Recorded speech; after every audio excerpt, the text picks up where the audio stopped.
I don't think you understand. I'm a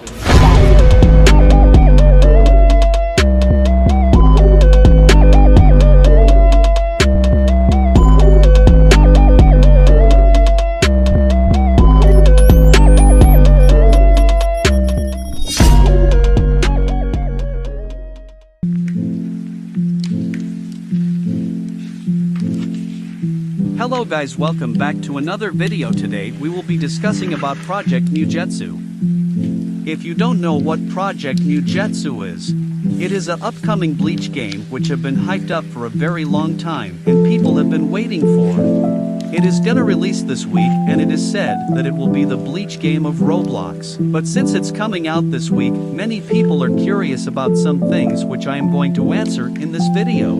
If this video helped you to answer your questions, then make sure to subscribe and like the video. Now let's get started. The first question which is asked frequently is that when will it exactly release? It is stated that it will release this week at April 8th 6 p.m. Eastern Standard Time. And for more release info there would be a live countdown link in my description, which you should defiantly check out. The second question is that will it be available for mobile? The answer is yes, and the control system and has been shown in a picture. According to me this kinda seems unorganized and the CPU version looks much better. And to all you Xbox players out there, the game will sadly not be available to people who play on Xbox. There is another frequently asked question asking if the game will be free. Yes guys, the game will be absolutely free for all the players. And it will be fair for the people with no Robux. Also, the game will have more quests than it's expected to have, so it will be easy for Soul Reapers to grind.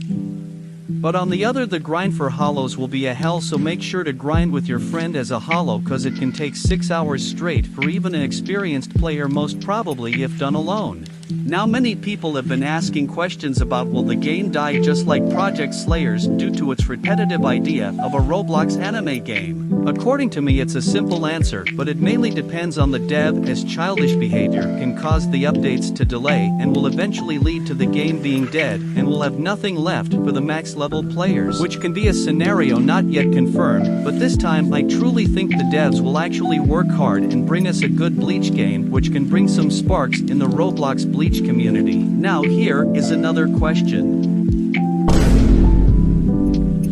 It's indeed a good question and I can agree this is fun. Moving on, are there any special things you can do to level up any faster?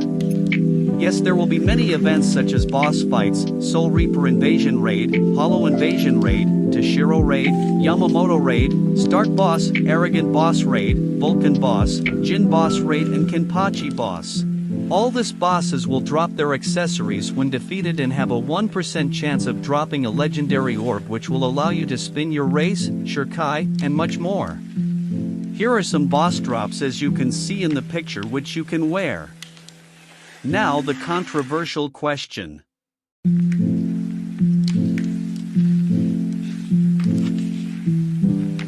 I personally like Soul Reapers, but Hollows are much better than Soul Reapers as they have high damaging moves, insane health, and easier compatibility. These are some aspects which will allow a person to win a fight against their opponent. Plus the Hollows models and animation have been done way better than that of Soul Reaper, and if Soul Reapers are a RPG then these things are a whole tank. And things like Arrogant when used in a combo can easily melt your health with easy. It's also the reason many people are aiming to be a hollow despite that hell of a grind.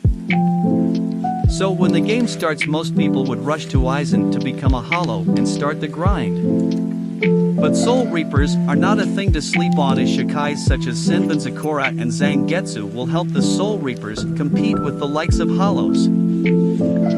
Well anyways, let's move on to the part which will help you understand that the normal players will get the same privileges as the players with Robux.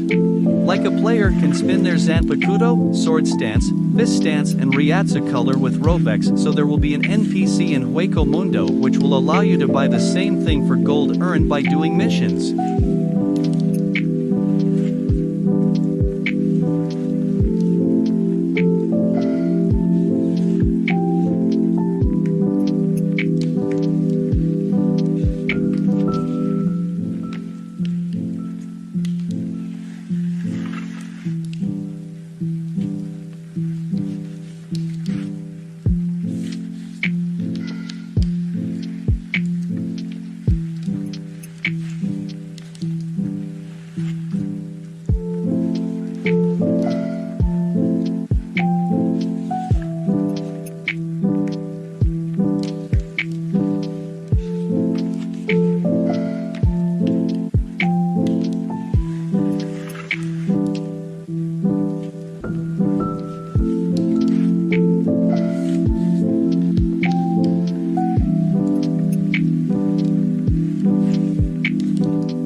Now moving on to the PvP part, as seen from the gameplay videos, we can assume that may be infinite combos which can ruin the fun of dueling someone. However, this can be fixed if the devs remove ragdoll from some moves which allow the player to play in a unique way to defeat their opponent and improve the on-the-spot thinking of the player. What I mean here is that players should be able to fight like in the anime and not just end the match with a basic combo. Overall, this game is defiantly at 8.5 out of 10.